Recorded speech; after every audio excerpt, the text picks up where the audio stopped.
You guys, we're given a choice from Emperor Dread. Oh, for Pete's sake. I cannot believe you and Sonic agreed to this. What could we do? He was right.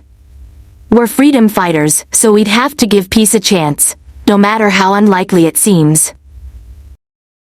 Do you think this has something to do with the Horde on Mobius? It's got to. Emperor Dread and Eggman have gone into hiding because they have found something. Something that's got them so worried that they don't even want to think about us. Man, I'm insulted. Well, in that case, we better find out what it is. Hey! Whoa! You mean I've got to into Eggman's lair again? That might be a Troll's violation. Not if we're unarmed. Oh, thanks for the mode of encouragement, Emmy! Tails is right. Surely Emperor Dread will anticipate this move. So, let him. Hello and welcome to Media League Sigma 6 work. You know the rest. Yeah, as you may have guessed from the title below me on YouTube, we've got a game review. Way back before I began playing video games and even became a YouTube video, online games were once web-based, and other times on CD-ROMs, where you'd educate yourself of the schoolwork. Most were also on popular franchises like Bionicle, in particular Montanui Online. Right. Plus, I was even surprised that Wallace and Gromit it got for online games. But when the internet expanded, it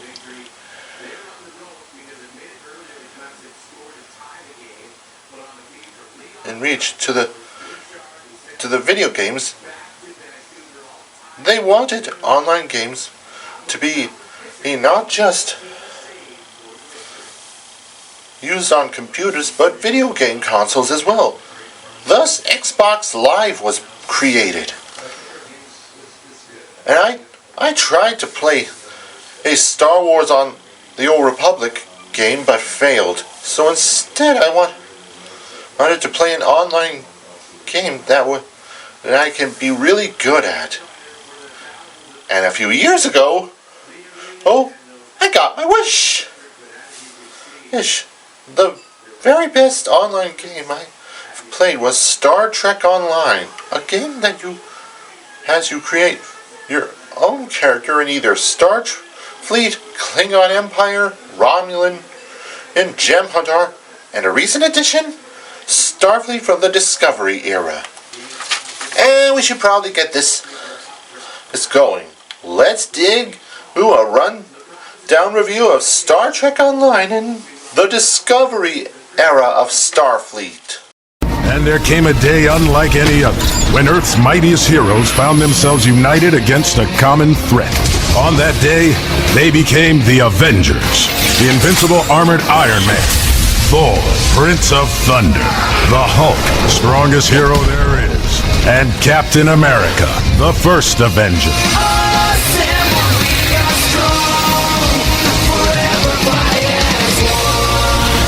Avengers, assemble! I like this game. And it so perfectly recreates the look of the franchise itself. It's like you're playing an interactive episode. Let me rephrase that. An interactive series of Star Trek, where your character is the star. We open a few years in the Discovery era of Starfleet after the first encounter and battle with the Klingon Empire. And you square off with one known as Jaula, who steals tech and sends you right towards the future, to 2409. Right. Along the way, they have each story episode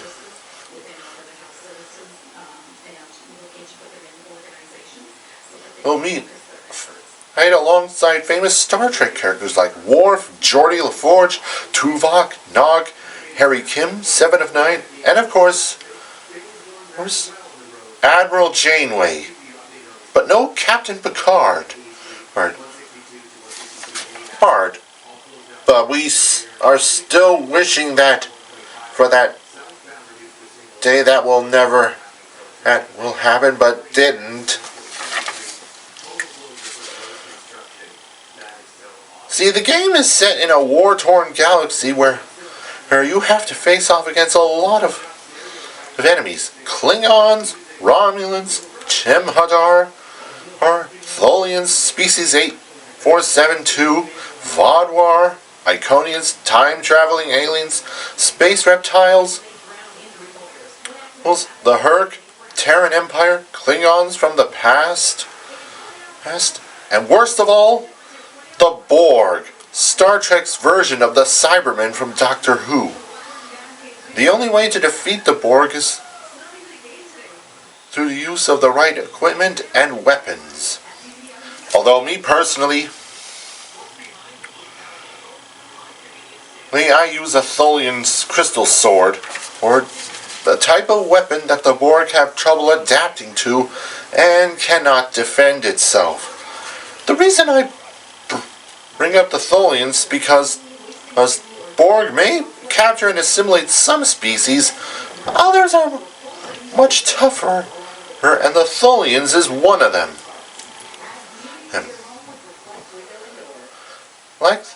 There are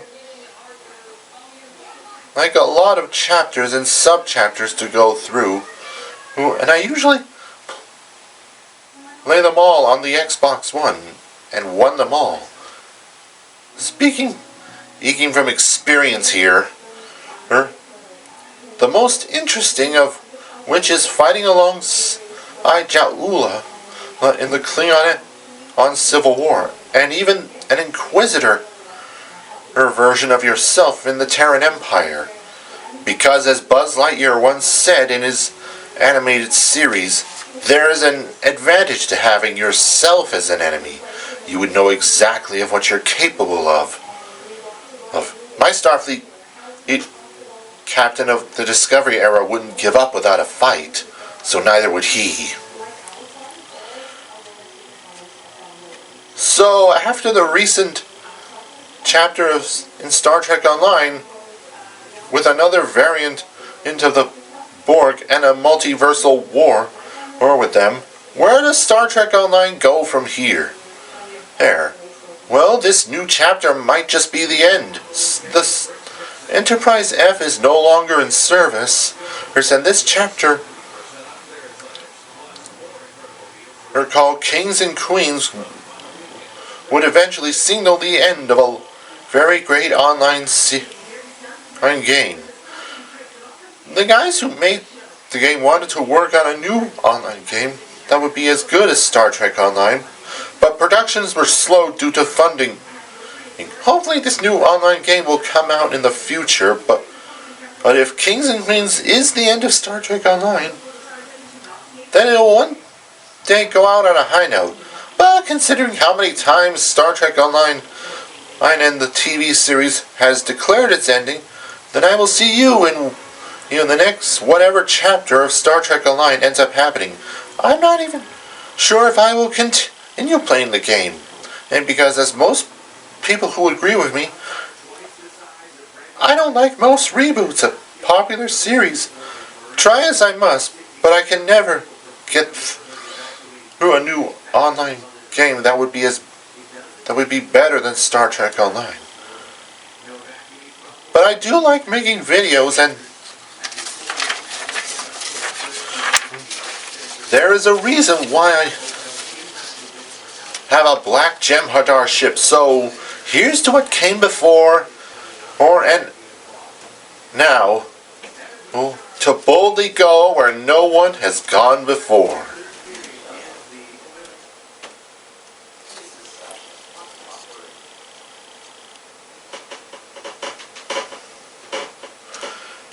And that's our review of Star Trek Online.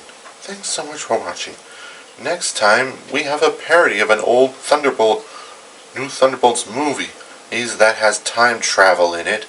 And Blaze and Sonic are the stars. And they will be using the versus card-based system because rules are rules. But until then, this has been E-League Sigma 6.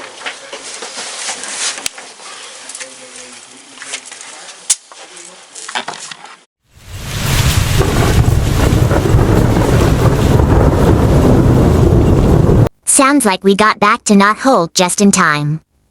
So, Silver, now that the review is over, how about filling us in? Emperor Dread had found a red Kronos emerald similar to the one you've destroyed, Sonic. It was activated recently. That was where Nick is searching for and what the Emperor took. Another Kronos Emerald? A coincidence? Maybe. It had a massive energy link to cyberspace. In particular, a place called Mainframe. Emperor Dread had gotten the coordinates to that place. Cool! What's it for? It was designed to be a beacon for one individual, Megabyte, the one who had the Kronos Emerald shirts gathered, the one who made Eggman and Dr. Doom team up that almost destroyed Mobius, the one who corrupted Crash Bandicoot who almost destroyed us. Yes. What are you saying?